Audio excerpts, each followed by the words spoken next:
Hi. So there's so much more to what's been happening with anti-Semitism recently than just one man who's clearly having a very, very public mental episode in front of all of us. So in light of everything that's been going on, I want to talk about the Jewish experience as lived by us recently. Well, it's very clear by now that anti-Semitism, which is anti-Jewish racism, is back. Jews are under attack from all directions, whether physical or verbal. Let's break down these recent verbal attacks. First, when he and others say stuff like, I can't be anti-Semitic, I'm actually Jewish, they are repeating some of the racist Black Hebrew Israelite doctrine, which believes that Black Americans are the real Jews and all the rest of us are not. The Black Hebrew Israelites originated at the end of the 19th century when these two guys, Frank Cherry and William Saunders Crowdy, claimed to have received visions that African Americans are the descendants of the Hebrews in the Bible, specifically the tribe of Gad. Now that's all great, and everybody's entitled to believe whatever it is that they want to believe, but what they also say is that the rest of us Jews, like me and my entire family that perished in the Holocaust, are fake Jews who stole Black identity. This lie is causing a huge rift between the Jewish and the Black community. Our communities have stood by each other for generations, and we're going to continue doing so. This lie is also resurrecting with zero evidence the thousands of years old anti-Semitic trope that Jews are imposters and they should not be trusted. All this talk is simply bringing out old anti-Semitism, where the new twist this time around is delegitimizing Jews themselves. The Jewish state is also delegitimized. Fans and journalists in Qatar World Cup are harassed and attacked daily, being yelled at that there is no country called Israel. Another way of telling Jews that they're not legitimate is a fictional and horrendous movie that's showing on Netflix, which is portraying the creation of the State of Israel as an evil endeavor with no historical context. Lies used to delegitimize Jewish history. And more Jewish history is being delegitimized with Holocaust denial and distortion perpetuated by you-know-who. So much Jewish hate is spread out right now and so many anti-Semitic tropes. I just want to focus on one of them, though, the one about Jewish control.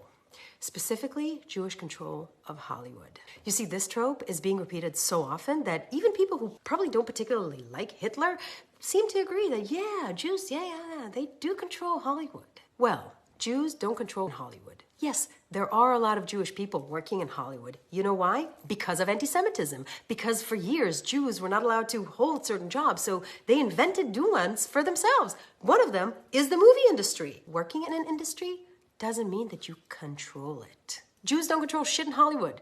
You know how I know this? Because I am a Jew that works in Hollywood. Do you know how hard it is to get any Jewish content on the air? I mean, how many Hanukkah movies are there? How many Hanukkah songs? Okay, except for that one. And all of this is hitting a nerve with people around the world.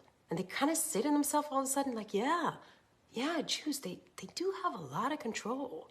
This lie about secret Jewish control, or what it really means, these Jews, they have too much power. We need to take it away from them. Brings out a horrendous amount of generational trauma for us. Memories and stories of being rounded up because of that exact lie. You see, historically, this is how it started. Non-Jews in Eastern Europe or in Northern Africa would suddenly get frustrated about some things that's wrong in their lives. You know, bad contracts they signed, failed marriages, stuff like that. When they looked around to find an excuse for whatever it is that's going wrong in their lives, they would often find it with their neighbor, the Jew. What preceded this lie of Jews having too much power was historically harassments, attacks, expulsions, persecutions, murders, the Holocaust. You see, to think that there is some sort of a secret Jewish control is crazy, and to say it is anti-Semitic. Because historically, this exact trope caused bloodshed. And this is why the Jewish community, this is why all of us are completely freaked out.